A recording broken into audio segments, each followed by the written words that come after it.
ध्यान बेटा, हमारे पीर साहब आए हैं और आपको भी दीदार करवाते हैं। जी जी।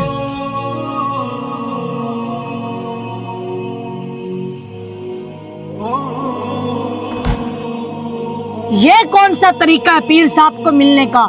ये तो आप सरासर बिद्दत वाले काम कर रहे हो। सजदा ताज़ीमी करना हराम है। सजदा सिर्फ अल्लाह ताला की जात के लिए है। आप क्यों शरीयत के खिलाफ काम कर रहे हैं? आपको शर्म नहीं आती? सजदा किए बगैर भी तो पीर साहब की इज्जत की जा सकती है।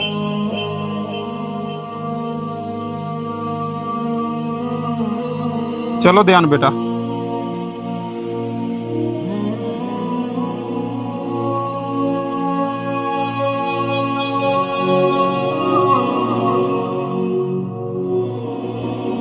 चलो जल्दी जल्दी पीर साहब के लिए चाय पानी का बंदोबस्त करो।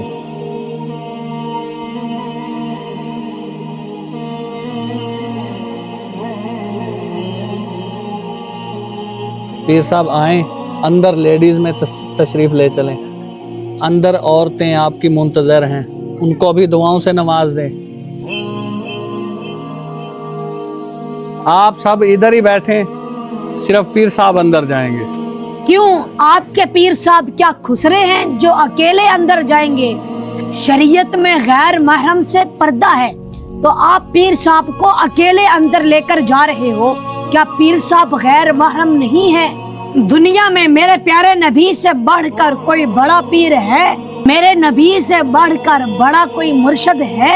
मेरे नबी ने भी कभी किसी गैर महरम से बेपर्दगी की हालत में बात नहीं की। मेरे नबी अगर किसी औरत को बैयत भी करते थे तो हाथ में हाथ नहीं लेते थे, कपड़े के जरिए आप बैयत फरमाते थे। लेकिन तुम लोग मेरे नबी की शरीयत के खिलाफ पीरों को प्रोटोकॉल दे रहे हो। जिस तरह तुम अपने पीरों को प्रोटोकॉल देते हो, इसी तरह कभी अपने असली पीर यानी वालिदैन को प्रोटोकॉल दिया है? जितना अपने पीरों को प्रोटोकॉल देते हो, इतना प्रोटोकॉल कभी अपने माँ बाप को दिया है? जिस तरह पीरों के हाथ चूमते हो, कभी ऐसे अपने माँ बाप के हाथ चूमे हैं?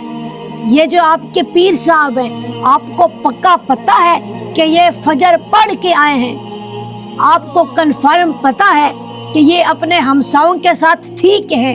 आपके पीर के वली होने में शक है, लेकिन आपके माँ बाप के वली होने में कोई शक नहीं। तो जिसके वली होने में शक है, उसकी तो इतनी इज्जत करते हो, उसे इतना प्रोटोकॉल देते हो, उसके हाथ पांव चूमते हो। और जिसके वली होने में पक है, कभी दुआ लेके देखो उनसे। आपके पीर साहब भी आपको नहीं समझाते कि किस तरह पीरों का अदब करना चाहिए। जी ध्यान बेटे ने बिल्कुल सही कहा। आपको इस तरह गैर शरई तरीके से पीरों का अदब नहीं करना चाहिए, पीरों के सामने सजदा नहीं करना चाहिए। जितना अदब और जितना प्रोटोकॉल आप पीरों को देते हैं, इससे बढ़कर अपने वालिदैन को दें। पीरों का अदब करने से कोई फ़ायदा हो ना हो, दुनिया और आखिरत का फ़ायदा हो ना हो, मगर ये पक्की बात है कि आप अपने वालिदैन का अदब करोगे तो आपको दुनिया में भी फ़ायदा होगा और क़यामत वाले दिन भी आपका फ़ायदा होगा। जी व्यूअर्स, ये वीडियो बनाने का मकसद हमारा किसी पीर के ख़िलाफ़ बात नहीं करना, किसी पीर साहब को हिट नहीं करना, बल्कि शरीयत की बात बताना है कि जो शरीयत ने पीरों का अदब बताया है उतना ही करना चाहिए, हद से तजावुज़ नहीं करना चाहिए। बेशक। बाकी ये जो वीडियो है आप लोग सवाब की नियत से इसे लाइक भी कीजिए और दूसरों के साथ, अपने दोस्तों के साथ शेयर भी कीजिए और सदका जारिया में हमारा साथ दीजिए।